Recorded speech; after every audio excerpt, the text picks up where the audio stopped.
I stepped into the dining room carrying a simple, sleek envelope, the kind that could be dismissed by anyone who didn't know better, but which contained more leverage than all the designer dresses, gold watches, and meticulously polished silverware in the room combined. The family had gathered as they always did, meticulously curated for appearances. The long mahogany table gleamed under the soft chandelier glow, a pristine white tablecloth stretched taut, and every plate, every glass, every fork was arranged with military precision. Platters of roast turkey, glazed vegetables, and steaming pies filled the table with warmth and scent, but in that moment, none of it mattered. Every visual sign of abundance was a mask for the fragile, brittle tension that simmered beneath the surface. At the head of the table, my parents sat with an air of brittle authority. Their smiles, trained and practiced over decades, were designed to maintain control, to convince the world and themselves that everything was as it should be. Their eyes flicked between my sister Clara and me as if measuring the exact degrees of influence we still held. Clara, sitting poised and confident, radiated the usual aura of dominance, the one everyone had come to accept as the natural hierarchy of the household. But tonight, that hierarchy, carefully cemented over decades, was about to fracture. I set the envelope in front of me deliberately, letting the weight of it draw attention. It wasn't flashy. It didn't need to be. It was enough that it hinted at consequences, at unseen power, at a shift the family could feel in the marrow of their bones even before they understood it. Clara noticed first. Her fork froze midair, her hand hovering just above her plate as her eyes betrayed a flicker of unease, quickly hardening into something sharper. Suspicion, fear, disbelief. She leaned forward slightly, a subtle, calculated gesture designed to mask her reaction, but the twitch of her jaw betrayed the storm beneath the calm. I could see the flicker of panic in her eyes, the tiny flecks of muscles she couldn't quite control. My parents shifted slightly, the cracks in their practiced facades betraying a faint tremor of uncertainty. They had spent years, decades even, reading my moods like barometers, anticipating my reactions, maintaining the illusion that their control was absolute. But tonight they were off balance, exposed to something subtle yet undeniable. The ignored child, the quiet one, the one they had dismissed for years, had arrived with leverage they could neither anticipate nor control. I traced a finger along the envelope, deliberately slow, deliberate, letting the room feel the tension with every motion. Every micro-expression mattered, the fleeting envy in my father's eyes, the almost imperceptible tightening of my mother's lips, the subtle stiffening of Clara's shoulders. Every eye at the table flickered with the question I wanted them to ask but would not answer outright. What is it? How did they do it? Why now? I allowed the silence to expand, thick and palpable, filling every corner of the room, making the air itself a participant in the slow, almost electric shift of power. Thought I should share this with everyone tonight, I said, my voice calm, measured, as if the envelope were nothing more than an unimportant note or a menu choice. It's about the family estate and some changes that are coming. Time slowed. Laughter died mid-phrase, forks hung frozen, clattering softly against plates. Every eye turned to me. The envelope was no longer just paper. It was an invisible weapon, a signal, a threat without words. Clara's composure faltered for the first time in public memory. Her lips parted slightly, just enough to betray her shock, her disbelief. She shifted slightly in her seat, a silent battle waging beneath her carefully cultivated mask. A memory intruded into my mind, sharp and crystalline. Last Thanksgiving, Clara had leaned toward my mother and whispered something calculated, a subtle manipulation designed to make me feel small, irrelevant, and invisible. That day had stung quietly, an ache lodged behind my ribs that no one had noticed. Tonight, the roles were reversed. The same woman who had thrived in subtle cruelty, who had built her dominance through whispered manipulations and invisible barriers, was now frozen, exposed in the smallest, most telling gestures. I watched as her eyes darted briefly to my parents, seeking an ally, only to find them subtly hesitant, uncertain.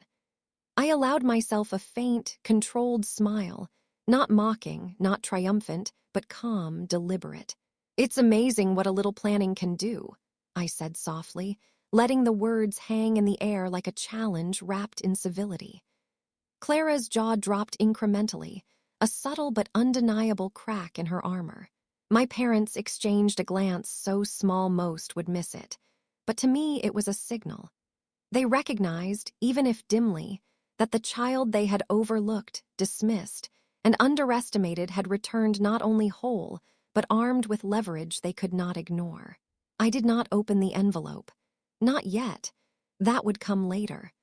First, I wanted to let the room burn in anticipation, let curiosity mount until every heartbeat, every micro-expression, every twitch of muscle was a question begging for answers. The tension belonged to everyone now. Clara, my parents, every relative at the table, all caught in the same electric uncertainty that I had orchestrated with precision. Clara's hand trembled slightly as she reached for a napkin, as if to disguise her reaction. Her eyes, sharp and calculating, betrayed the internal calculations, plans forming and dissolving in microseconds, trying to anticipate the next move, the next reveal, the next humiliation that she could feel approaching but could not yet see. My parents' polite composure was cracking. I could see it in the minute adjustments of posture, the barely perceptible tightening of their fingers around cutlery. Even the youngest cousins, too polite to react, glanced up curiously, sensing the ripple of tension but not understanding its full magnitude. The envelope itself, unassuming, now carried the weight of all the years of invisibility, all the slights and dismissals, all the quiet plotting and unseen scheming. It was not merely a piece of paper. It was a catalyst, a detonator, a silent reckoning. And in that charged silence, I let a final remark slip almost casually, yet with the precision of a scalpel. "Funny," I murmured, letting the words drift almost to myself, almost to no one, "how the invisible ones end up holding all the cards." It was enough. The shock wave rippled outward. Clara's fingers hovered over her glass, quivering slightly, betraying her inner turmoil. My parents sat straighter, a microsecond of recognition passing between them. They were no longer the architects of control in this room. Every mind at the table raced with questions. How did they come into this? What does this mean for me? What will they do next?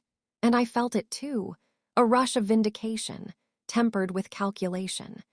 Years of being sidelined, dismissed, made invisible, had coalesced into this single moment, a precise, delicate strike against decades of carefully maintained dominance.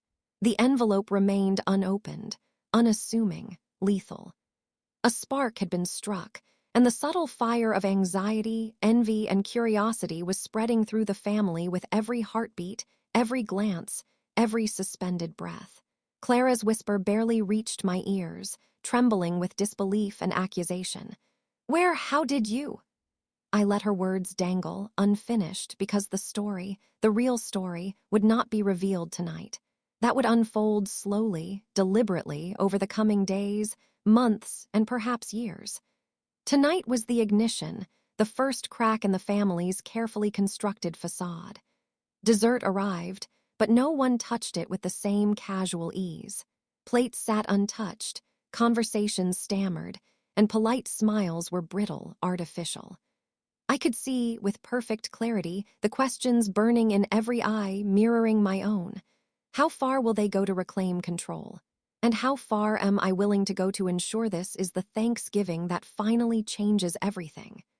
And in that room, suspended in a moment that seemed to stretch endlessly, the invisible child finally stood at the center of attention, not with arrogance, but with quiet, terrifying control. The first blow had landed. The family hierarchy, as they knew it, had shattered. Even as the echoes of that Thanksgiving tremor still lingered, my mind slipped back through the years that had forged this moment. Years of being invisible, years of being dismissed, Years of watching Clara flourish while I remained nothing more than a shadow in my own family's narrative. The memories surfaced in sharp, tactile detail, as if projected onto an old, sepia-tinted screen. My 7th birthday, balloons drooping with the weight of neglect, a cake half-eaten by cousins who had been reminded to clap for Clara first. My parents bustled around her, fussing over the new dress she had begged for, while I clutched my small, unremarkable gift, knowing it was destined to vanish into the background of everyone's attention. Laughter echoed, claps resounded, every cheer seemed choreographed for her alone. My own existence was a whisper, a faint ghost of a presence that could be acknowledged only if convenient, or if convenient to Clara. The cruelty wasn't subtle, it was surgical. Clara had perfected dominance early on, almost academically. At school recitals, she would glide past me in the wings, elbowing my music sheets just enough to make me falter, ensuring my mistakes were magnified in the eyes of teachers and parents alike. At sports meets, she would casually recount my minor errors to relatives, framing herself as the golden child and me as the comic relief, the sibling safe for ridicule, because no one cared enough to intervene. One Thanksgiving in particular stayed etched into my memory. I had spent weeks rehearsing a piano piece I loved, one that filled me with pride. Just before my performance, Clara leaned in with a whisper that could have passed for concern, but instead delivered precise, calculated doubt. My hands shook, my first notes stumbled. When applause came, it was polite, hollow, almost grudging, while her triumphant grin shone brighter than any chandelier in the hall. My parents were neither innocent nor oblivious. Their favoritism was as deliberate as Clara's cruelty, and just as impactful. Every financial decision, every approving nod, every mention of inheritance tilted in Clara's favor. Even their affection seemed calibrated, as though the hierarchy of control had been predetermined, and I was merely a variable to be ignored. I began to notice the pattern. Their indulgence was strategic, designed to ensure Clara remained the undisputed leader of both social perception and material advantage within the family. I was expendable, a ghost they could overlook until it served them to notice me. The betrayals went beyond the emotional or social. Some carried long-term consequences. I remember one summer when Clara accidentally misdirected a teacher, making my achievements seem less than they were. Later, she would swoop in as the savior, receiving praise and gratitude for helping me, leaving me bewildered, humiliated, and increasingly aware that visibility itself could be weaponized against me. Every moment taught a lesson. Assertiveness made me vulnerable, attention could be a trap. And Clara had mastered the art of wielding this weapon with flawless precision. Yet amidst all this, I absorbed something vital. Observation is power. While Clara thrived on attention, I thrived in the shadows, cataloging every whisper, every smirk, every manipulation. I noted the micro-patterns of human behavior, the twitch of a lip signaling a lie, the hesitation in a glance betraying deceit. Each act of cruelty, each slight or exclusion, was a data point, a note in the ledger of eventual strategy. My invisibility became not just a shield, but a vantage point from which I could map the terrain, understand the vulnerabilities of my family, and plan my ascent.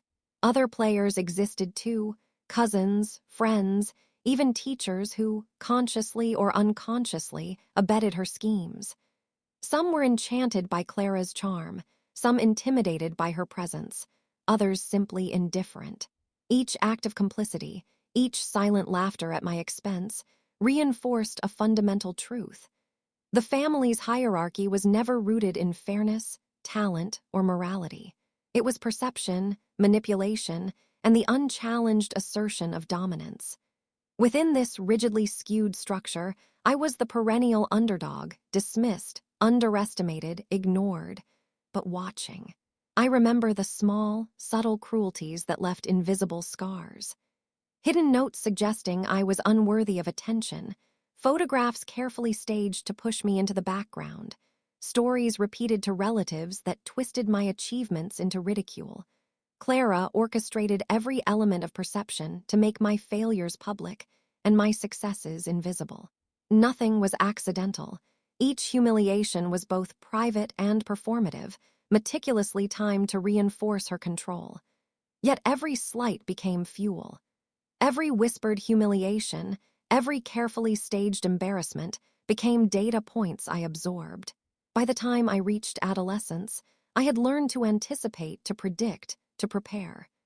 Patience became my strategy, observation my ally, invisibility my weapon. I cataloged weaknesses, both my own and others, and began to understand the mechanisms of power. How envy could be exploited, loyalty manipulated, secrets converted into currency. The flashbacks unfolded like a gallery of betrayal, each frame a lesson in patience and strategy. The stolen awards, the ruined recitals, the whispered manipulations, all of it became the architecture of a future plan I was quietly constructing. Every moment of perceived weakness in me was, in fact, an investment in the eventual reckoning. Clara's brilliance and cruelty were now tools. Her own tendencies had provided a blueprint against which I would calibrate my eventual ascent. A faint, almost imperceptible smirk crossed my face as I revisited these memories. The narrative had shifted. Where once I had been powerless, now I held the envelope, a tangible symbol of leverage and the cumulative effect of decades of careful observation and restraint. In my mind, I could almost see Clara's reaction. Confusion, disbelief, slow dawning horror as she realized that every slight she had inflicted, every humiliation she had orchestrated, had only sharpened my tools. Deep down, beneath the sting of old wounds and the bitterness of years of neglect, a calm certainty settled. The invisible sibling was no longer invisible. Every insult, every manipulation, every betrayal had been studied, absorbed, converted into preparation. Tonight's Thanksgiving spark was only the beginning. The long, intricate dance of power, revenge, and revelation was set into motion. And for the first time in my life, the rules of the family game had shifted irrevocably in my favor. The memories lingered, but they were no longer chains. They were instruments. And somewhere deep inside, I knew that every calculated smile, every careful observation, every silent plan would converge in a future moment that Clara, and perhaps the family, would never see coming. By the time I reached my mid-20s, my family still regarded me as the quiet, inconsequential sibling, the one whose presence could be dismissed with a nod, a polite smile, or an indulgent glance.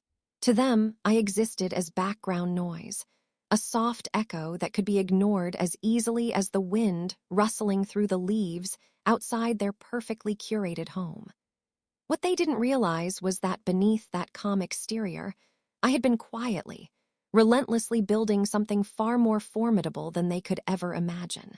The $125 million fortune wasn't an inheritance, a windfall, or the result of luck. It was the product of years of painstaking calculation, sleepless nights, and risks so high that even the most daring investors would have balked. While my family measured success in appearances, trophies, and the applause of others, I had been acquiring a different kind of currency: leverage, influence, insight, and, ultimately, power. It began innocuously. My fascination with technology, innovation, and financial strategy drew more ridicule than encouragement. Clara would curl her lips into that dismissive smirk I knew so well, leaning back in her chair with a subtle shake of the head whenever I mentioned stocks, startups, or business ventures. "That's cute," she would say, her voice light but sharp, laced with contempt. "You really think you can make something of yourself?" My parents, trained in the art of superficial civility, nodded politely, neither understanding nor caring about the substance behind my words. Their polite dismissal was more poisonous than outright derision, a quiet assertion that my ambitions were laughable, and that any success I might imagine was impossible in their eyes. I welcomed it. Every sarcastic comment, every eye roll, every smirk became fuel for my resolve. Where my family saw naivety, I saw cover. Where they saw weakness, I saw opportunity. I studied markets, analyzed trends, and explored niches others overlooked. The invisibility that had once been my curse now became my camouflage, a protective shroud that allowed me to move unseen while quietly positioning myself to strike when the time was right. Then I found it, a high-risk startup on the brink of obscurity. A technology company dismissed by the industry, written off by analysts, considered a foolish gamble by even the most adventurous investors. It was precisely the kind of venture that could either implode spectacularly or yield unimaginable returns. Most people would have avoided it out of fear or skepticism. Clara mocked it outright whenever I mentioned the idea. She had perfected the art of ridiculing ambition she didn't comprehend, equating it to childish fantasy, and my parents merely indulged her laughter with perfunctory smiles. But I didn't need validation. I had learned long ago that approval was irrelevant when strategy was precise and patience deliberate. I invested not just money but focus, research, and relentless energy. I built connections, negotiated partnerships, and positioned myself quietly, deliberately. Over the years, the company transformed, growing exponentially in ways even I had scarcely allowed myself to imagine. What had begun as a marginal gamble became a fortune that dwarfed anything my family could conceive. The $125 million wasn't just wealth. It was freedom. It was leverage. It was proof that the invisible sibling could quietly accumulate the very power that Clara had always assumed was unattainable. And that fortune carried weight far beyond numbers on a balance sheet. Through strategic equity, legal holdings, and carefully acquired influence, I could affect contracts, decisions, and ventures that intersected with the structures my family had long considered untouchable. Clara's perception of wealth had always been superficial: jewelry, vacations, expensive dinners, and the social status that came with them. She never imagined money as a weapon, as a tool of control, as a means to dismantle assumed hierarchies. Yet that is exactly what it had become in my hands. The sibling she had long dismissed as quiet, ineffectual, and naive had become the architect of a power she could neither predict nor challenge. Even as I reflect on those years, I can still feel the private thrill of anticipation. Clara's contempt had blinded her to patience, foresight, and the quiet, strategic accumulation of leverage. She equated my invisibility with incapacity, my silence with compliance, and my patience with weakness. Yet every calculated investment, every sleepless night analyzing trends, every decision she had ignored now existed not merely as wealth, but as an instrument of future influence. The irony was intoxicating. The one she had underestimated the most now held the cards she assumed she controlled. But accumulating the fortune was only part of the strategy. Timing was everything. Wealth alone is neutral. Its impact is only realized when revealed in the right context. Every casual mention of success, every carefully orchestrated family event, every subtle display of competence had been calibrated to culminate at the perfect moment. Thanksgiving, with its history of rituals, appearances, and subtle dominance displays, was the ultimate stage.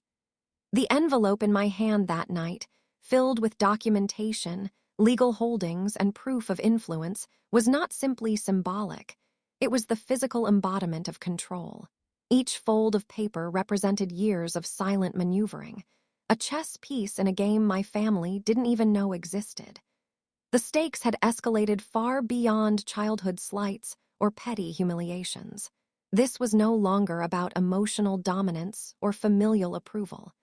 This was a test of foresight, intelligence, and the capacity to convert knowledge of human behavior into strategic advantage. Clara's every smirk, every condescending remark, every whispered insult from the past became fault lines I could exploit. The predictability of her behavior, the subtle arrogance that had once fueled her dominance, was now my greatest weapon. And the audience, if they could see it unfolding, would sense the thrill of watching a patient, underestimated sibling quietly stepping into power while the household remained blissfully unaware of the coming storm. Yet the power carried its own tension. A fortune this large attracts attention, scrutiny, envy, and the potential for sabotage. My moves had to be precise. I was navigating not only Clara's reactions, but also legal structures, social expectations, and the silent web of observers who would notice only what they were allowed to see. Every understated victory in business, every calculated investment, every hidden acquisition was both rehearsal and test, a way to sharpen the strategic edge before the ultimate reveal at the family table. And as I stood there at Thanksgiving, envelope in hand, I felt the currents shift. Clara's confidence faltered imperceptibly, my parents' composure wavered, and the room itself, once predictable and ordered, transformed into a theater of suspense. I did not raise my voice, nor did I assert dominance overtly. My wealth, hidden and unassumed until this moment, spoke louder than any declaration could. Envy, curiosity, and a subtle fear sparkled in their eyes, and I could feel the first stirrings of unraveling, like threads pulled taut in anticipation of a full unraveling to come. The audience should feel the electricity, too, the invisible sibling, long dismissed, quietly stepping into power. Clara, who had spent a lifetime measuring her dominance, suddenly confronted an unforeseen reality. Control was no longer hers. The assumptions that had guided her every interaction, every insult, every dismissal now became liabilities. And as her eyes searched mine, desperate for a hint of vulnerability, I allowed a small, imperceptible smile. Not arrogance, not mockery, assurance, confidence. Every element of strategy, patience, and observation converged in that single, fleeting moment. The fortune was not just a prize. It was a lens through which the coming conflicts, manipulations, and psychological battles would unfold. And as Clara's realization began to dawn, I knew the long, calculated game had begun. The invisible sibling had become untouchable, not because of luck, not because of charisma, but because of preparation, patience, and a meticulous understanding of leverage. The stage was set. The pieces were in motion. And the family, blind to the depth of what had transpired, would soon discover just how underestimated I had truly been. Returning to the family fold was never about appearances. It was about control. Every gathering, every dinner, every casual encounter was a chance to assert influence without seeming to assert influence at all. True power, I had learned, does not announce itself with grand proclamations or displays of wealth. It resides in timing, in the subtlest gestures, in the weight behind a look or a carefully measured silence. The first dinner after my fortune became known was not a social occasion. It was a chessboard, and I had been planning the moves for years. Each smile I offered, each sip of wine, each nod was deliberate. Every gesture carried intention. Clara, of course, didn't realize it at first. She assumed my wealth would intimidate her, or worse, that I might flaunt it recklessly. I had no intention of reckless displays. The power lay not in spectacle, but in the accumulation of small, almost invisible victories. The psychological traps began the moment I stepped into the room.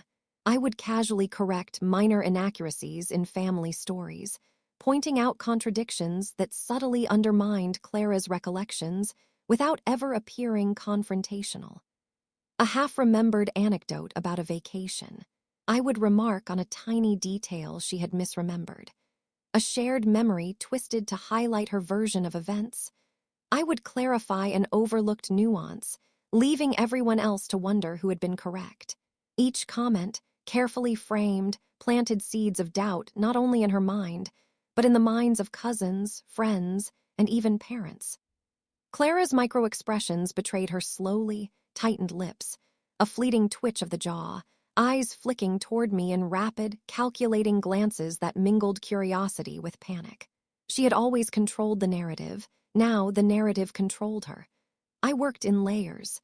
Every seemingly innocuous remark was a thread in a larger web.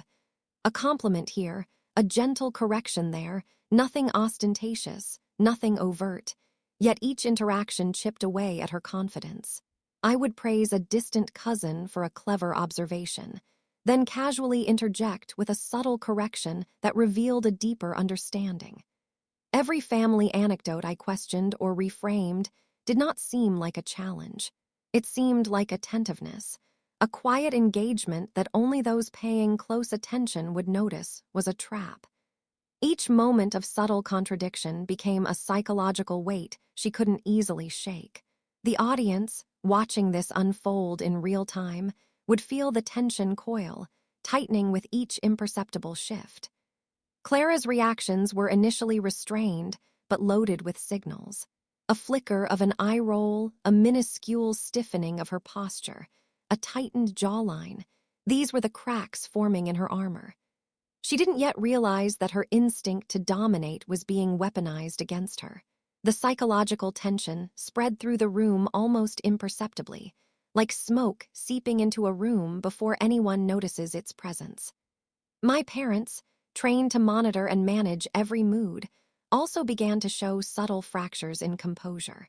Interruptions, attempted topic redirections, the faintly patronizing tone they once wielded with ease, each was met with calm deflection. I never overplayed my hand.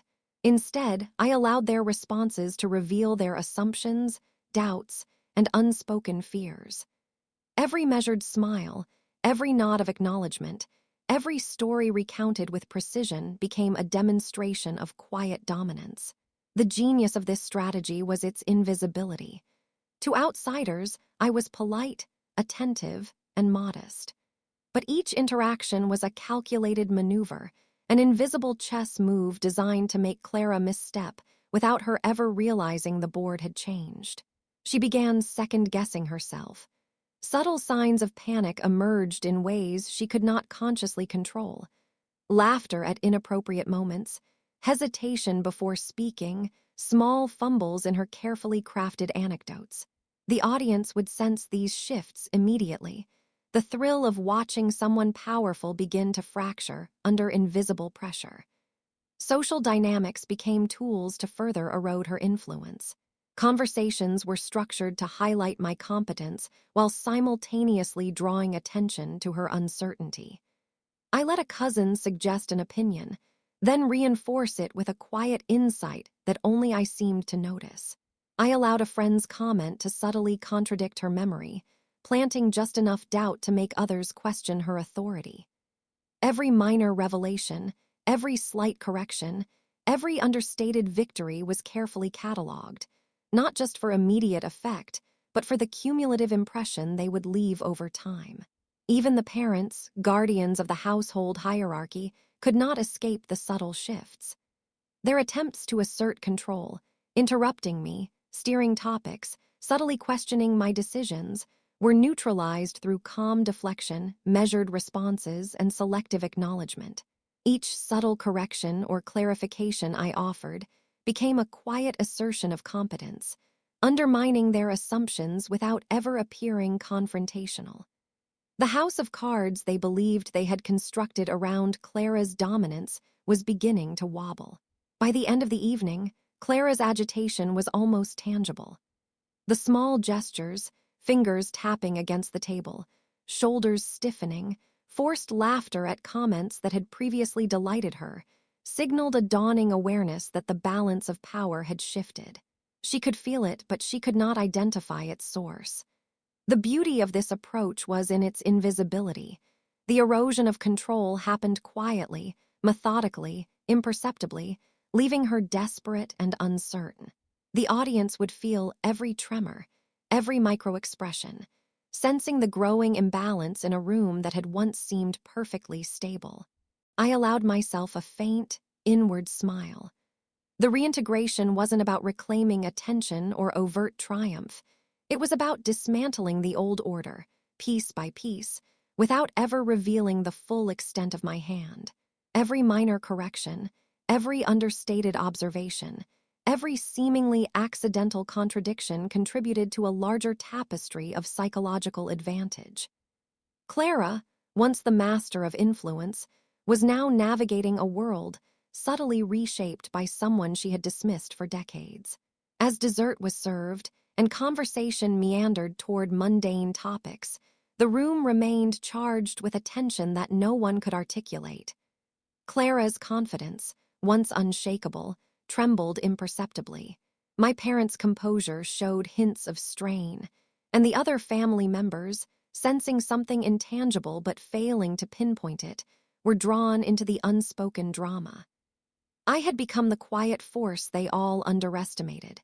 The reintegration, seemingly ordinary, had been a multi-layered assault on perception and dominance. The envelope, the symbol of my fortune, my leverage, and my long-term strategy, remained unopened. Its significance was abstract yet omnipresent, a silent reminder that the true power had always been in my hands. Clara's underestimation, my parents' assumptions, the family's habitual blindness, all of it had become a battlefield. And I could feel it, the slow tightening of a psychological coil, the quiet closure of a trap that would leave her off balance, questioning herself and vulnerable. Every family gathering henceforth would serve as an opportunity to reinforce this shift, to continue the delicate erosion of control, and to prepare the stage for the reckoning yet to come. Tonight, I had shown them a glimpse of what was coming. The quiet sibling was no longer irrelevant. The game had begun.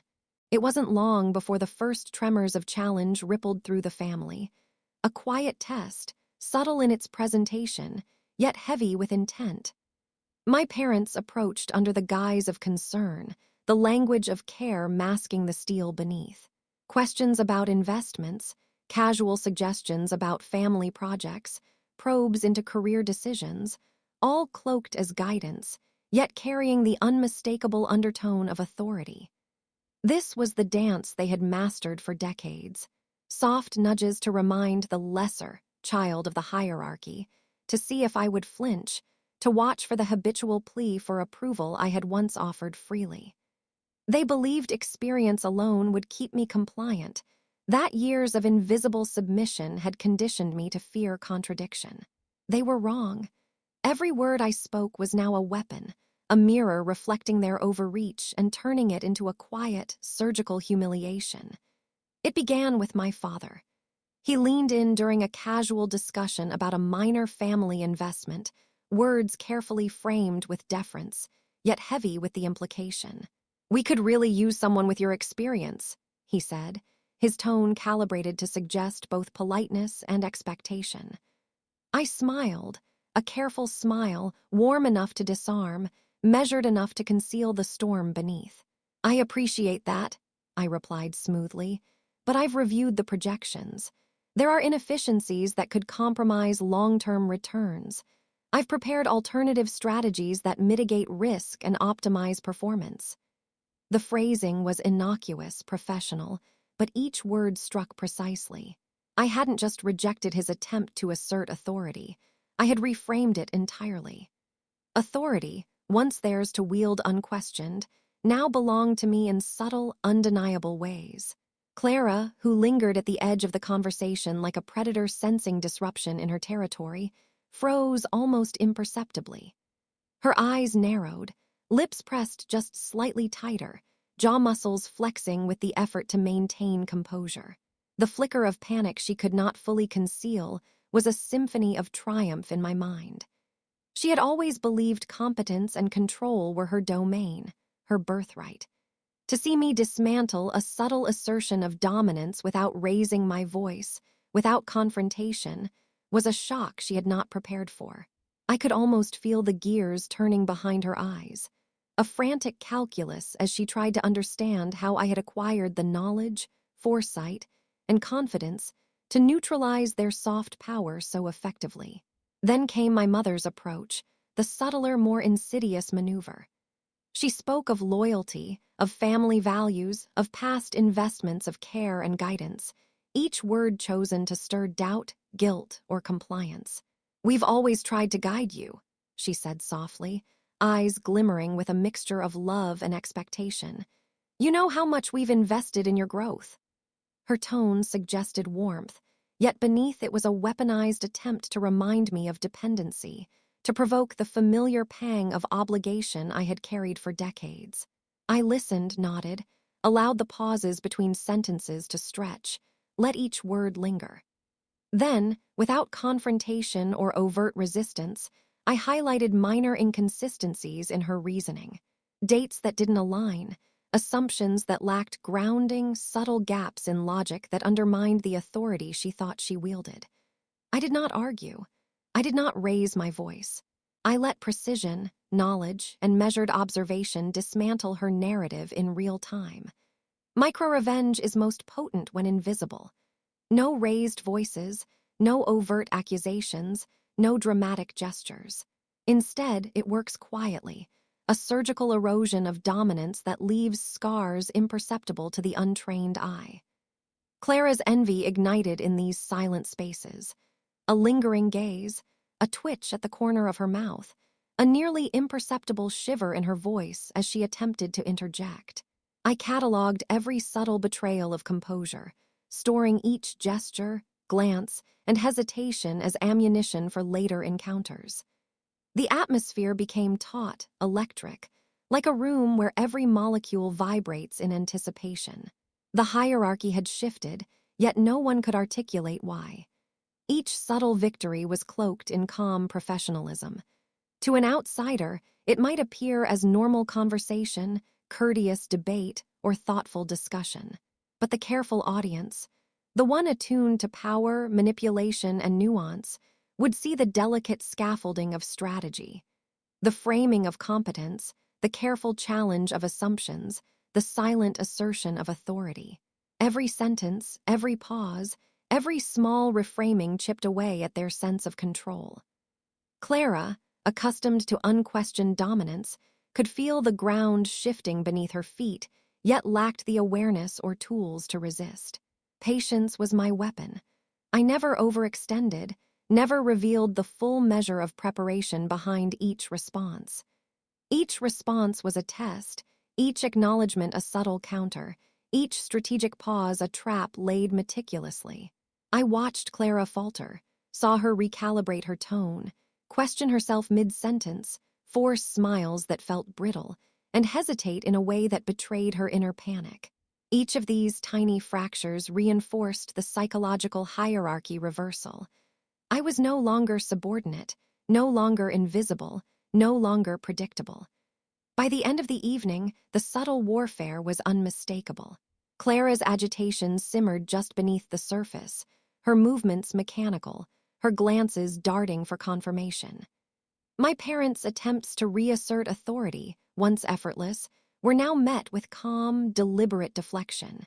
The conversation, which had begun as routine and cordial, had transformed into a quiet battlefield.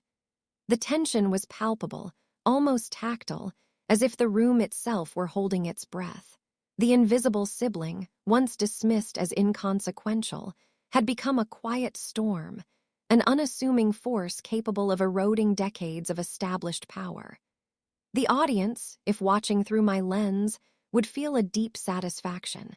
The long-ignored, underestimated, invisible child, now armed with knowledge, composure, and subtle leverage, had demonstrated mastery over micro-revenge. Every carefully chosen word, every strategic pause, every subtle correction, had communicated a single, undeniable truth. I was no longer powerless. The family hierarchy, long assumed immutable, had shifted without spectacle or confrontation, and the seeds of future chaos had been planted with surgical precision. As the evening drew to a close, I observed Clara one last time. Her eyes flicked toward me, betraying a flash of realization, frustration, and perhaps even fear. She understood, in that fleeting instant, that the invisible sibling she had once dismissed was now a force she could not ignore. The micro-revenge was complete, not dramatic, not loud, but infinitely more satisfying than any overt confrontation could have been. The battlefield was set, the subtle war begun, and I, as always, was several steps ahead, letting patience, observation, and psychological precision dictate the terms of engagement. Tonight, they had tested me. Tomorrow, the campaign would escalate. It was inevitable. A force so long ignored, underestimated, and dismissed could not exist in isolation without provoking reaction. Clara, for all her charm, cunning, and habitual control over our family's social hierarchy, could not abide a world in which her authority wavered, even slightly. I had predicted she would respond, that pride, ambition, and the insatiable need for dominance would compel her to strike. The first gestures were small, almost imperceptible to anyone but a trained observer, but to me, they carried the unmistakable weight of challenge. A deliberately timed question about my investments, a casual remark layered with subtext, hinting that perhaps my judgment was flawed. Faint, carefully pointed observations meant to unsettle me, to test my reactions. Each was like a pebble tossed against a dam, seemingly trivial, yet enough to reveal the slow-building current of hostility. I watched her, as I had always done, noting the subtle language of her body. Her hands trembled faintly when she attempted to mask unease. Her eyes flickered in rapid, almost imperceptible shifts, calculating and recalibrating.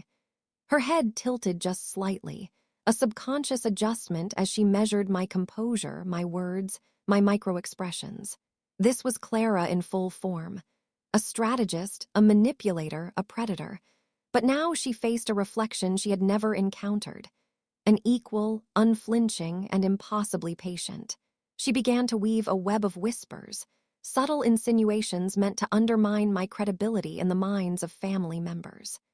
Casual remarks about financial decisions, insinuations about my motives, and pointed observations designed to seed doubt, all calibrated to sway perception in her favor. But there was predictability in her patterns, a rhythm I had memorized over decades of observation. Every move she made, I cataloged quietly. Let her believe she had initiative. Let her feel the thrill of offense. Every calculated strike she delivered would, in time, become the raw material of her undoing. The first overt act of sabotage was almost ceremonial in its audacity. Clara maneuvered to claim authority over a minor family investment, framing it as a collaborative decision while subtly skewing data, omitting context, and presenting selective facts to make me appear inattentive or uninformed. She believed my patience and broad focus would leave me vulnerable to impulsive, emotionally charged interference. She underestimated me. I allowed her the lead, permitted her to play her hand fully, only to reveal the overlooked variables, the hidden risks, the critical nuances that she had failed to calculate. It was delivered casually, almost innocuously, but the effect was immediate. Her confidence faltered, the whispers she had planted ricocheted back to her, and family members who had begun to sway under her insinuations paused, noticing the subtle cracks in her authority. Psychological warfare is never loud. It is precise. It is patience, timing, and anticipation honed into art. Clara's energy, once a tool for intimidation, was now turned inward, redirected by her own reliance on predictability. Each attempt she made to destabilize me revealed patterns, vulnerabilities, and overextensions she could not see. And I allowed ambiguity to linger, because uncertainty is a weapon. Was she failing, or was she maneuvering on a deeper plane I had yet to discern? That uncertainty kept the tension taut, not just for her, but for everyone watching, everyone sensing that the invisible sibling had transformed into a quietly unstoppable force. The critical turning point arrived during a family dinner that she orchestrated to showcase collaboration and highlight my blind spots. She had prepared meticulously, a minor financial oversight, framed as casually discovered, designed to provoke me in front of relatives and colleagues alike. She leaned forward, a subtle gleam of triumph in her eyes, believing her move would destabilize me, embarrass me, and reassert the familiar hierarchy. But she had miscalculated. With a calm, measured tone, I revealed a broader context she had overlooked, illustrating the oversight as inconsequential within a larger strategic framework that she had failed to comprehend. The result was immediate. Her coup dissolved into a minor humiliation, a flicker of panic disguised as polite composure. Whispers that she intended to plant in the minds of relatives ricocheted back, subtly revealing her overconfidence and misjudgment. Emotionally, the impact was profound, for her, for the family, and for anyone attuned to the unfolding drama. I could sense her calculations racing behind her carefully managed expressions, the panic she could not fully suppress. The audience, aligned with my perspective, experiences this tension in every subtle flicker of her gaze, every micro-adjustment in posture, every carefully moderated response. The thrill lies not in overt confrontation, but in watching a dominant figure confront unpredictability, seeing the meticulously constructed image of control falter under quiet scrutiny. Even as she faltered, she remained dangerous, her pride undiminished. Her strikes became more audacious, though still guided by predictability. She attempted whispered alliances, subtle influence over cousins, and behind-the-scenes conversations to regain a sense of leverage. But each move fed directly into my larger tapestry of advantage. Every slip, every overreach, every attempt to manipulate perception was logged, analyzed, and converted into actionable insight. Her energy, once an instrument of dominance, was now an unwitting contributor to her own unraveling. By the module's conclusion, Clara had escalated the tension, but the attempt to destabilize me had only fortified my position. Her pride, brilliance, and relentless drive for control had become predictable, a pattern I could exploit. The psychological equilibrium of the family had fractured. Desperation now underlined every subtle gesture she made. A forced smile, a delayed response, a fleeting glance toward my direction that hinted at frustration barely restrained. The unseen audience feels the suspense. The cat-and-mouse game, the chessboard unfolding piece by piece, the anticipation of the next calculated move. This was not a story of instantaneous triumph. It was the slow, meticulous dismantling of a dominant force through foresight, patience, and strategic anticipation. Every counterattack she launched reinforced the narrative arc. The underestimated sibling is no longer invisible. Each act of sabotage, each subtle whisper, each deliberate attempt to reclaim dominance only serves to illuminate her flaws, her over-reliance on manipulation, and the long-term preparation that had anticipated every strike. The stage was now set for the next chapter. The emergence of a morally ambiguous ally, the uncovering of hidden weaknesses, and the introduction of secrets so damning they would irreversibly shift the balance of power. Clara had struck first, but predictability had betrayed her, and the long game, carefully constructed over decades, had just begun to yield its first decisive advantages. By the end of this phase, the psychological battlefield was fully active. Every glance, every subtle word, every pause between sentences carried stakes of power, perception, and leverage. And I knew, with absolute clarity, that this was only the beginning of a strategic war in which patience, observation, and quiet mastery would ultimately define victory. I had long assumed that within the family, loyalty was a commodity reserved for convenience, not conviction. Allies were rare, and those willing to risk anything for another were rarer still. And yet, life, or perhaps fate, has a way of arranging pieces on a board you didn't know existed, often revealing the right partner at the precise moment they are needed. That's how Elijah entered the picture, a distant cousin who had hovered at the periphery of every family gathering, dismissed and overlooked by Clara, sidelined by my parents, relegated to the shadows, while the principal players performed their dramas. Most had written him off as irrelevant, incapable, or a perpetual underdog. I, however, saw something else: opportunity. Elijah's intelligence was masked by the carefully curated invisibility that our family had imposed upon him. He had spent years observing, calculating, and internalizing every humiliation, every slight, every subtle shift in power. Where others saw failure, I saw latent potential. He was smart, patient, and quietly ferocious in ambition. Most importantly, he carried grudges as carefully honed as any weapon. The moral ambiguity of his loyalty, he would serve his own interests first, mine second, was precisely the kind of alliance I could leverage. It was inherently unstable, inherently thrilling, inherently useful. Trust, in this dynamic, was a currency to be negotiated, measured, and strategically allocated. Our first conversation was deceptively casual, a seemingly accidental coffee meet that belied the gravity of its purpose. Small talk masked the subtext of decades of resentment and strategic alignment. I watched him, noting the faint flicker of recognition when I referenced past family injustices, the almost imperceptible nods when I alluded to the envelope, and the quick smirk that suggested he had been waiting for someone like me to emerge from the shadows. He did not need trust yet. He needed alignment of interests, and I needed a confidant capable of navigating the subtle contours of family dynamics without tipping the scales prematurely. That alignment was enough. Almost immediately, Elijah proved invaluable. He brought insights into Clara that even my careful, decades-long observation had not fully revealed.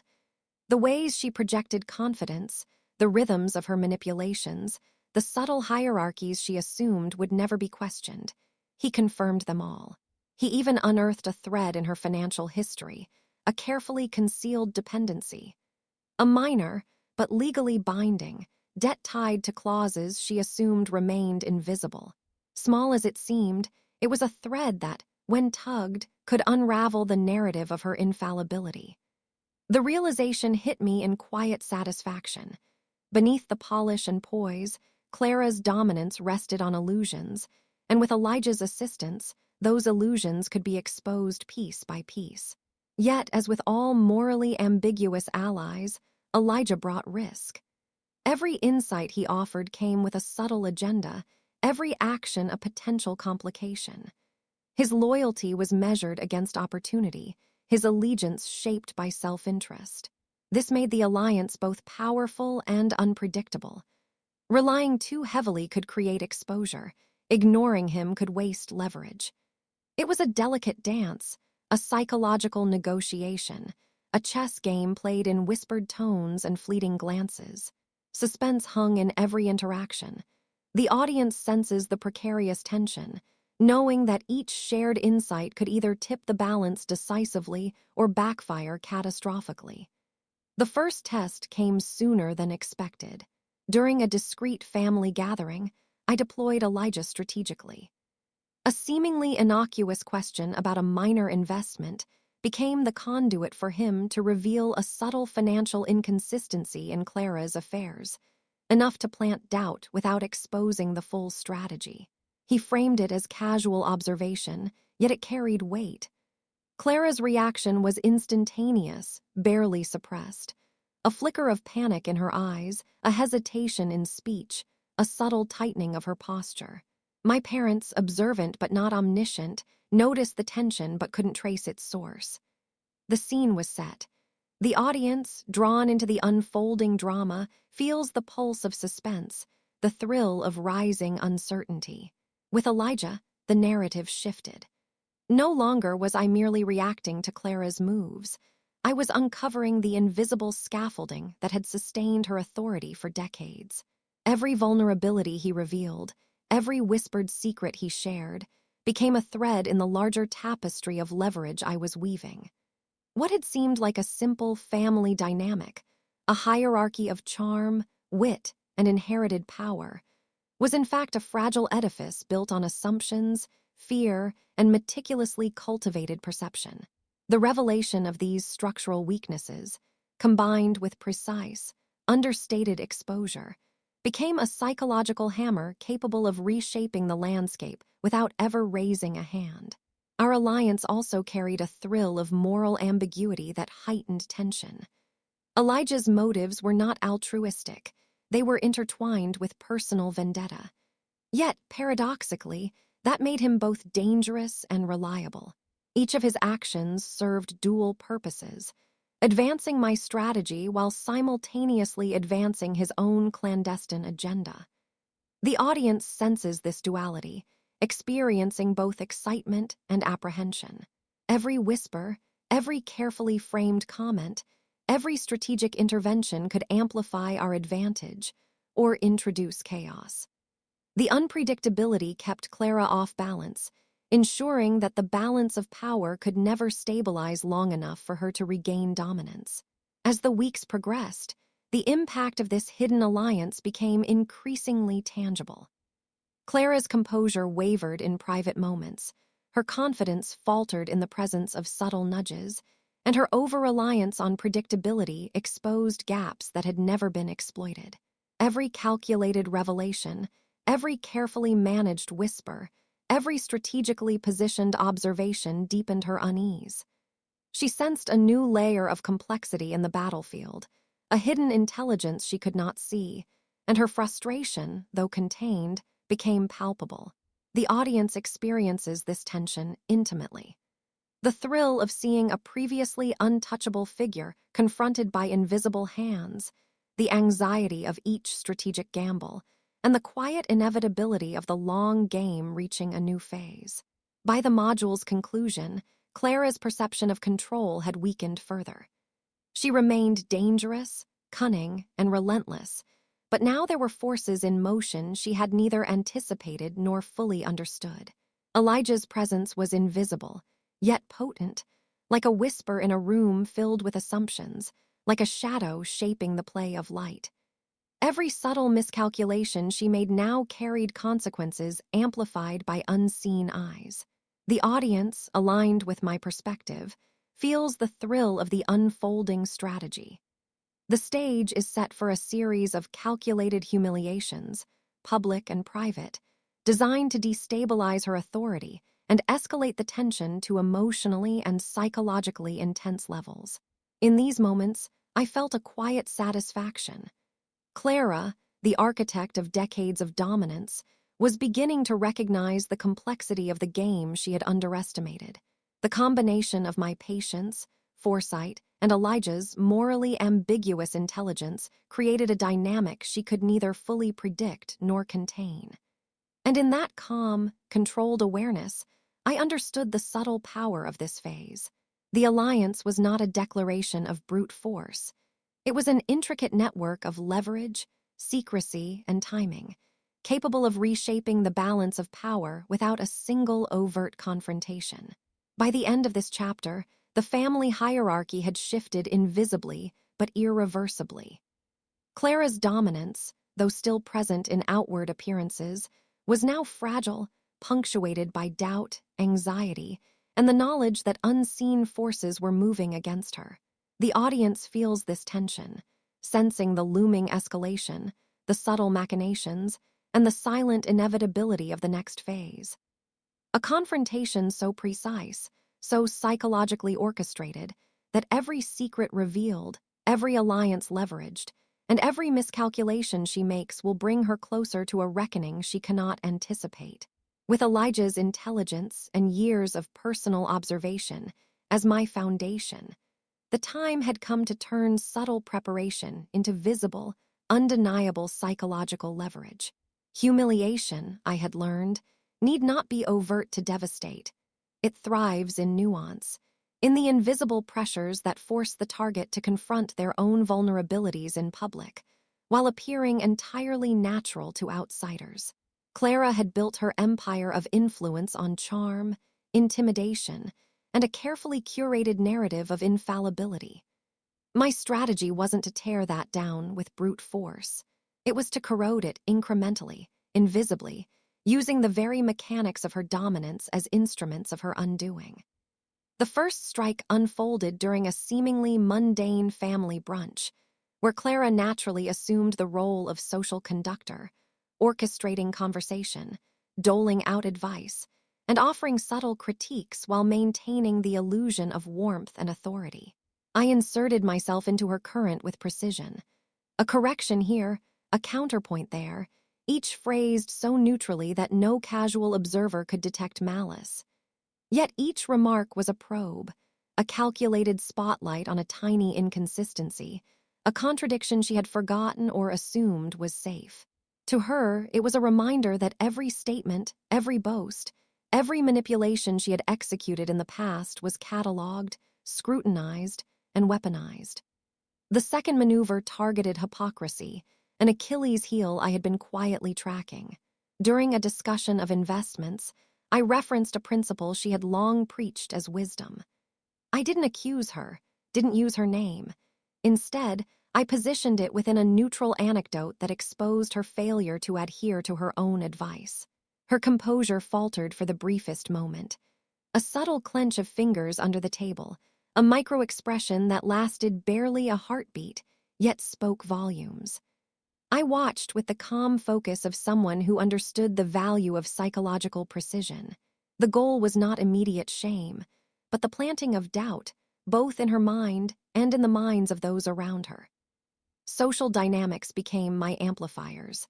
I guided casual questions from cousins and friends, phrasing remarks that prompted her to clarify past decisions, financial or social, and exposed inconsistencies she had not anticipated. Every answer, every hesitation, every overcompensation was noted, stored, and transformed into leverage. To most, it appeared as ordinary conversation, the polite back-and-forth of a family gathering. To Clara, it was the first indication that the environment she had long dominated was no longer under her control. Every subtle slip, misremembered detail, over-enthusiastic defense, or forced smile, amplified internal instability and compounded the psychological pressure I was orchestrating. Timing was critical. Each strike had to occur in public spaces where social perception mattered: brunch tables, dinner spreads, holiday gatherings. The subtle corrections, precise factual clarifications, and gently framed anecdotes acted like calibrated instruments, measuring reactions and exploiting weaknesses without crossing into overt confrontation. Every twitch of the eye, every delayed response, every swallowed correction was evidence of success.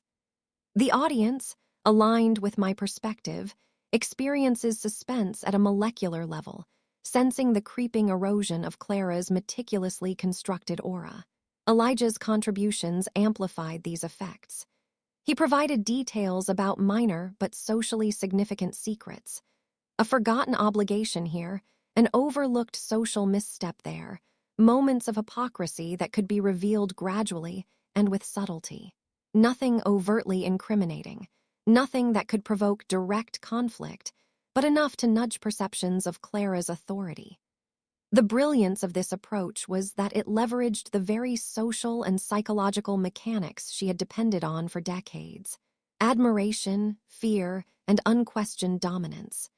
By exposing the cracks without calling attention to the hammer, I forced her to confront them alone, internally, in a way she could neither articulate nor control.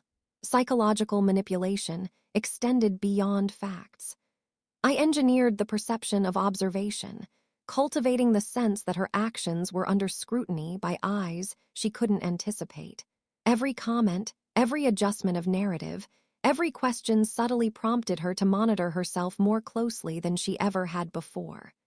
The result: overthinking, hesitation, and visible tension in microexpressions, slight pursing of lips, uneven gaze, subtle shifts in posture. Her dominance, carefully polished over decades, began to fracture under the weight of incremental, invisible pressure. The audience feels this tension palpably, sensing the tightening grip of strategy without witnessing a single overt attack. The public exposure of vulnerability became increasingly apparent. Small anecdotes, carefully curated from Elijah's intelligence, surfaced naturally during conversations. Past moments of misjudgment, minor inconsistencies, and unfulfilled claims became subtly highlighted through dialogue and observation.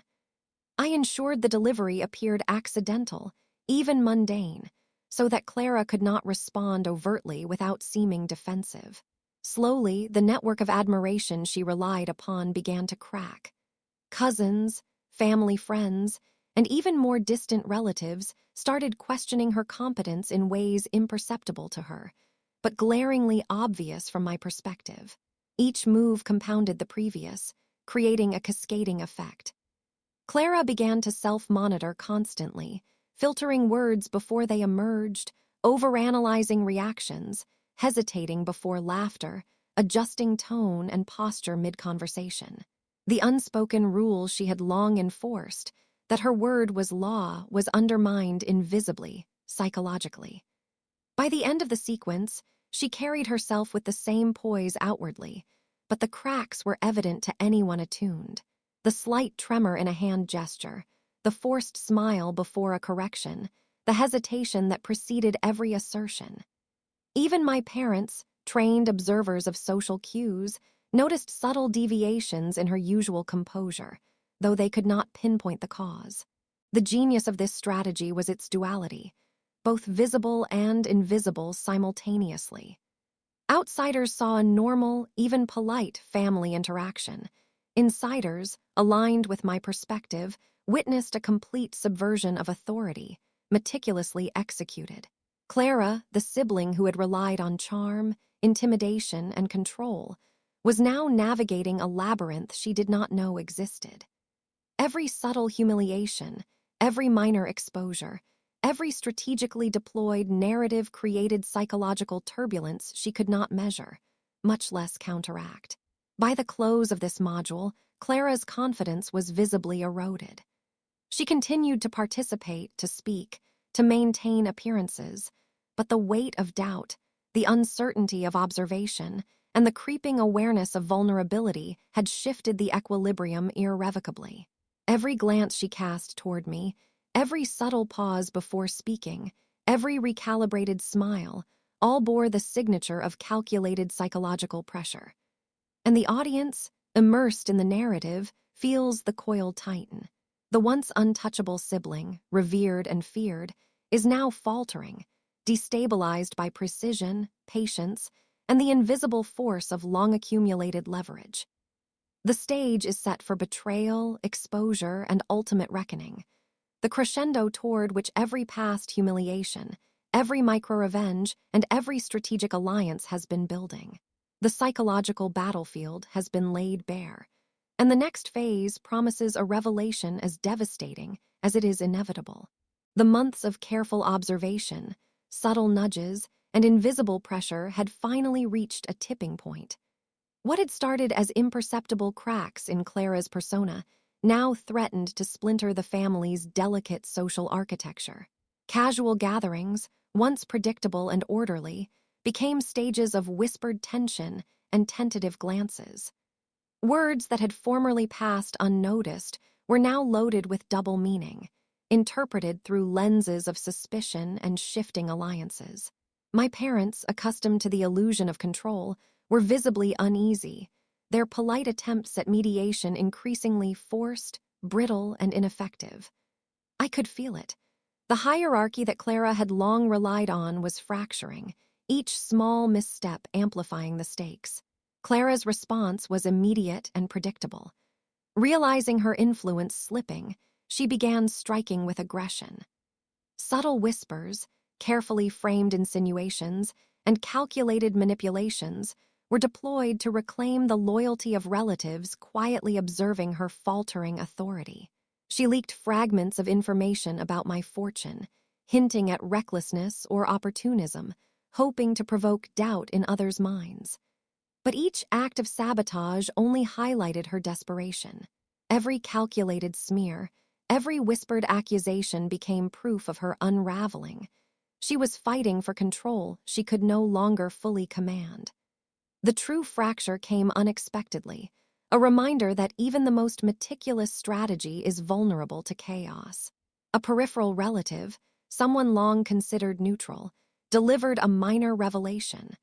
A forgotten incident from years past, seemingly insignificant but capable of shifting opinions if misinterpreted. The room tightened instantly, charged with the unspoken weight of potential betrayal. For a heartbeat, my carefully constructed plan appeared vulnerable. A single misstep could undo months of subtle maneuvering, but I had anticipated contingencies. Calmly, I reframed the revelation, exposing minor contradictions while subtly redirecting attention toward Clara's ongoing miscalculations. The moment became a demonstration not of my weakness, but of my capacity to absorb, deflect, and repurpose chaos as leverage. Clara's vulnerabilities, once masked by charm and intimidation, became increasingly visible. Her usual tools, projection, charm, controlled aggression, were failing under the weight of scrutiny. Her timing faltered, her tone betrayed forced composure, and small inconsistencies crept into her responses. Family members, who had once deferred unquestioningly to her authority, began asking pointed questions, trading subtle glances, and engaging in quiet debates behind her back. Every microexpression, every hesitant clarification, every inadvertent self-contradiction contributed to the erosion of her dominance. What had been private cracks were now public fissures, their ripple effect expanding through the network of family influence. The emotional resonance of this phase was undeniable. Clara's flailing, her desperate attempts to maintain control while failing in increasingly visible ways, created a complex tension for the audience. She was simultaneously antagonist and vulnerable human, ambitious, flawed, and desperate. Viewers feel ambivalence, frustration at her arrogance, fascination with her skill, and anticipation of her inevitable unraveling. Her collapse was both satisfying and disquieting, an intricate interplay of pride, fear, and consequence. The betrayal forced a real-time adjustment to my strategy. My plan had relied on predictability, the measured reactions of both Clara and the family, but chaos had intervened. Impulsive reactions could have ruined months of leverage. Instead, I observed, calculated, and absorbed the energy, turning it into psychological currency. Attention shifted to the betrayer's confession, subtly highlighting inconsistencies while preserving my calm facade. Every spectator aligned with my perspective senses the tension, the precarious balance, the potential for disaster, and the disciplined redirection of threat into advantage. By the close of the gathering, alliances had visibly shifted. Clara's desperation had created cracks among relatives who had previously been neutral or loyal. The air was charged with anticipation, uncertainty, and barely contained fear. Every glance, every pause, every measured word now carried the weight of an evolving hierarchy. And in that moment, I saw it in Clara's eyes. The dawning realization that the sibling she had dismissed, quiet, unassuming, underestimated, was now the architect of the family's power dynamics. Her every move to regain dominance had only accelerated her unraveling. This module crystallized the stakes for the audience. The fractures extended beyond personal humiliation. They were social, strategic, and psychological. The network of loyalty, influence, and perception that Clara had relied on was splintering. Every micro-revenge, subtle humiliation, and orchestrated exposure had contributed to a landscape in which she no longer held uncontested control. Each family member now occupied a shifting position in the evolving hierarchy, their allegiances unsteady, their observations sharpened. By the end of this phase, the family equilibrium was irreversibly altered. Clara's dominance was destabilized. My parents, subtle witnesses to the shift, were forced to acknowledge the changing reality. And peripheral relatives, attuned to the microdynamics, began recognizing the realignment of power. Every carefully engineered humiliation, strategic alliance, and psychological maneuver converged to create a fragile, tension-laden environment. The stage was set for the next phase, the public confrontation, the revelation of secrets, and the ultimate reckoning. Suspense was at its peak, every character balanced on the knife edge of manipulation, betrayal, and revelation. The audience feels it too. the tightening coil of anticipation, the thrill of watching a carefully executed strategy survive chaos, and the electric knowledge that the climactic confrontation is imminent. Clara's empire of perceived invincibility is fractured, her miscalculations laid bare, and the psychological battlefield is ready for its final, decisive plays. Module 10. Multi-layered final setup. Cinematic version. By the time the final setup began, every family interaction had become a battlefield of perception, micro-reactions, and silent power plays. Clara, once untouchable, now moved through gatherings with a visible fragility. Her every gesture weighed under the invisible gaze of strategy. Every conversation, casual remark, and polite smile was no longer benign. It was a move on a chessboard I had been arranging for years. But this stage was not the climax. It was the construction of tension, the layering of influence, the meticulous weaving of conditions that would make the eventual reckoning both devastating and inescapable. The first layer was visibility. Clara needed to feel that every move she made, every attempt to reclaim control, was under observation, even if no one else knew. I orchestrated family dinners, holiday gatherings, and seemingly incidental visits so that her missteps would be amplified subtly. Peripheral relatives were carefully positioned, their questions guided, their curiosity stoked just enough to surface inconsistencies without overt confrontation. Her micro-expressions, the twitch of a hand, the forced elongation of a smile, the pause that came too long, were catalogued and amplified in my mind, a silent library of psychological leverage. The audience, attuned to this perspective, experiences the tension building with each glance and hesitation, a coil slowly tightening in anticipation of release. The second layer was public leverage. The envelope, legal, financial, and evidentiary, remained unopened, a looming specter of inevitability. Its presence alone shifted the family's perception. Whispers of speculation circulated quietly, curiosity mingling with anxiety, while Clara, believing herself still in control, subtly overextended. Every casual reference, every implication of oversight, was timed to reveal vulnerabilities she hadn't anticipated. The beauty of the envelope was in restraint.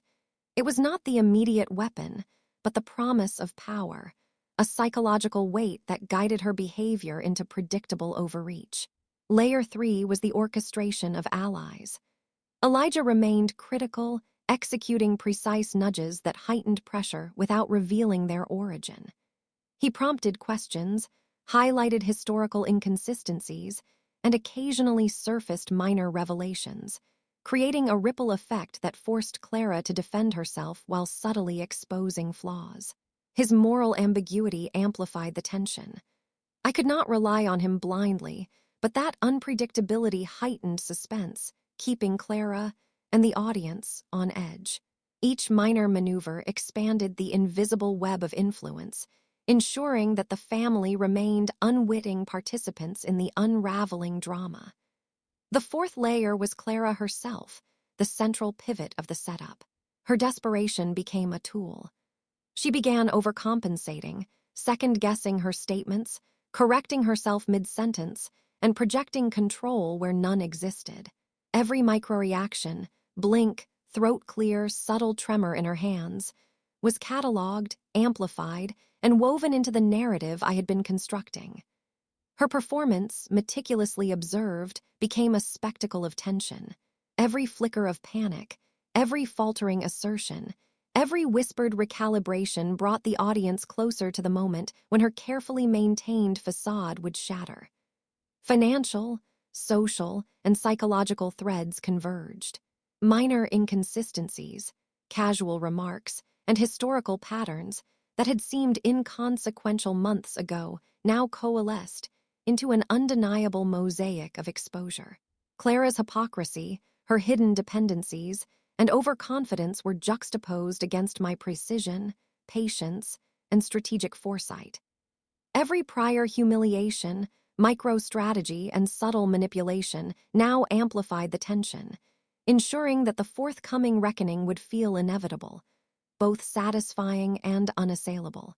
To heighten suspense, I deliberately left room for risk. A misstep in delivery, an unexpected reaction from a relative, or a sudden revelation from Clara could unravel the setup entirely. The fragility of victory made every glance, word, and gesture charged with meaning. The audience feels the precariousness, the tightrope of anticipation on which each character now walks. Finally, a calculated uncertainty lingered, the suggestion that Clara might hold a hidden card, a last desperate advantage yet unseen.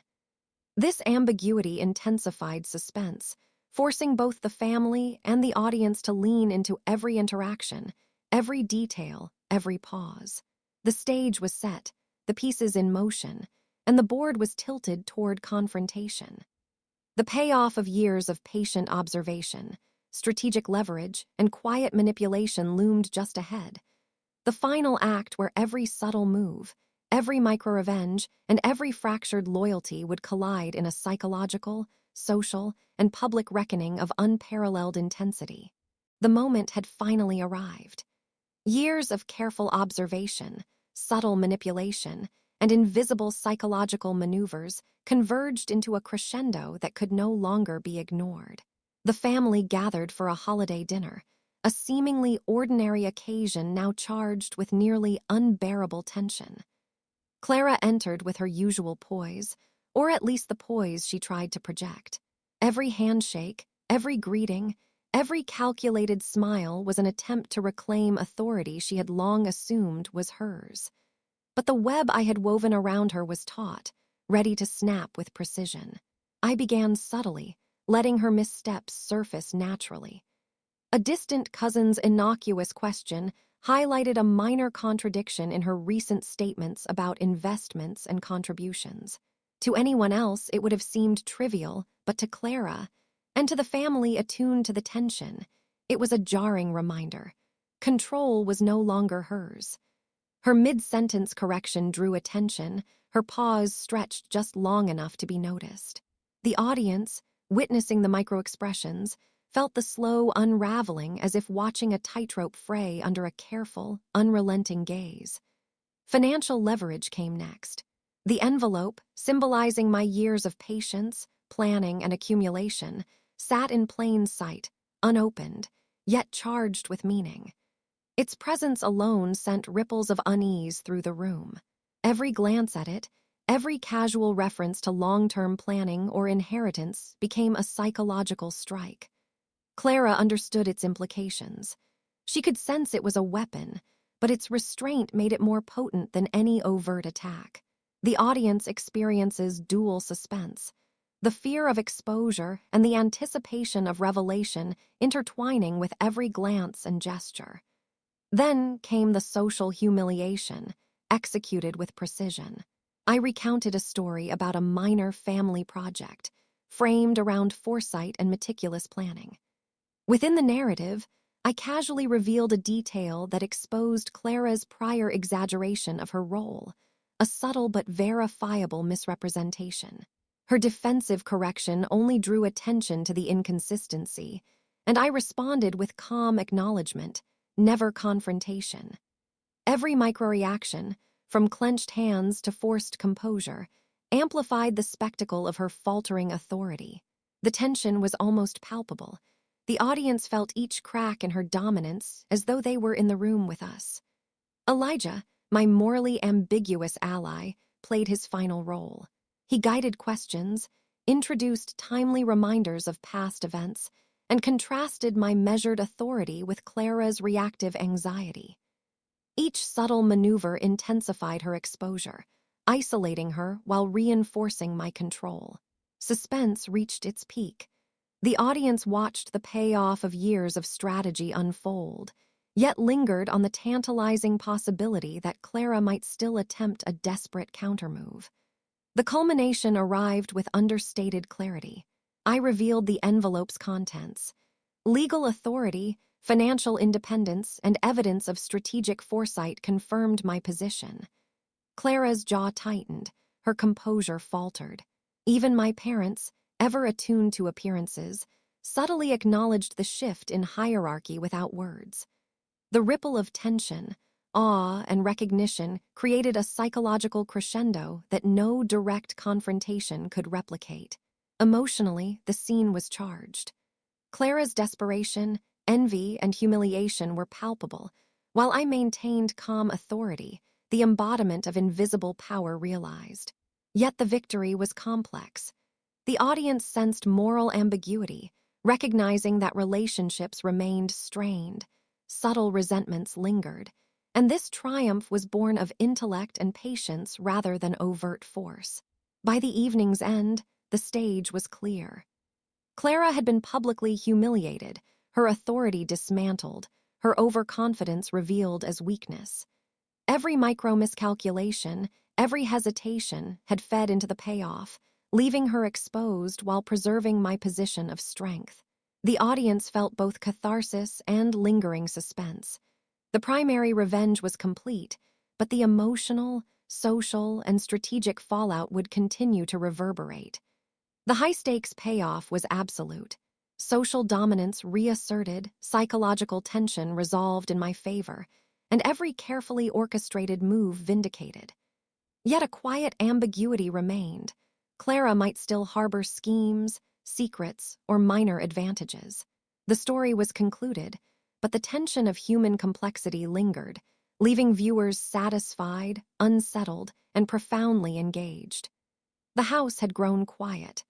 The echoes of holiday chatter and clinking cutlery faded into the soft hum of the night, leaving a stillness charged with the weight of what had just unfolded. I sat alone for a moment, the envelope resting on the table like a silent monument to years of patience, calculation, and observation. Clara's facade had crumbled, the family hierarchy had shifted, and the subtle victories I had orchestrated were firmly in place. But victory, I realized, is rarely clean. Reflection brought clarity. Each micro-humiliation, every carefully measured nudge, every alliance, especially the morally ambiguous one with Elijah, had been more than a tactical move. They were lessons in human nature, perception, and the quiet exercise of influence. Power, I learned, is seldom loud. It thrives in foresight, in patience, in the ability to let others reveal their own vulnerabilities. Every family member, the parents, cousins, distant relatives, and even Clara in her desperation, had taught me something about pride, ambition, and fragility.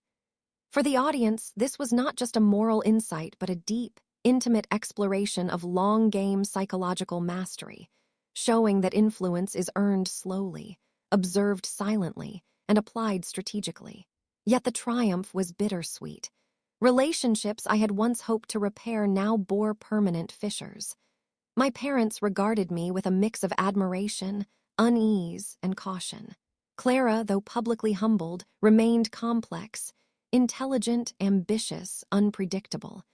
In her eyes, I glimpsed a quiet awareness that while she had been bested, the story was far from over. Revenge, though satisfying, carried weight.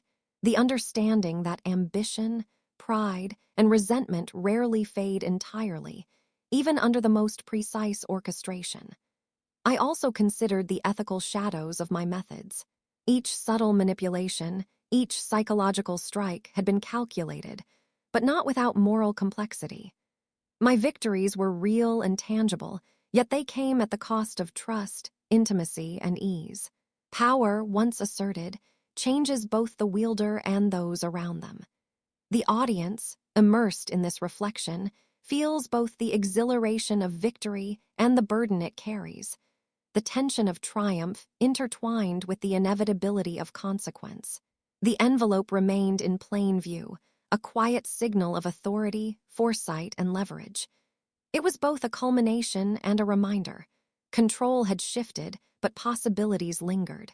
Even in apparent resolution, narrative tension persisted, teasing anticipation, suspicion, and the faint pulse of future intrigue. The family had been forced to acknowledge change, yet change always echoes. And in those final, quiet moments, a subtle gesture caught my attention. Clara, alone in another room, adjusted her posture, eyes narrowing slightly, a faint, almost imperceptible smile tugging at her lips. It was neither defiance nor surrender. It was awareness. The spark of a potential comeback lingered, quiet yet unmistakable. The audience senses it too. The revenge had been delivered, the psychological victory claimed, but the complex web of ambition, strategy, and family dynamics remained alive. The story closes with satisfaction, yet refuses complete stillness.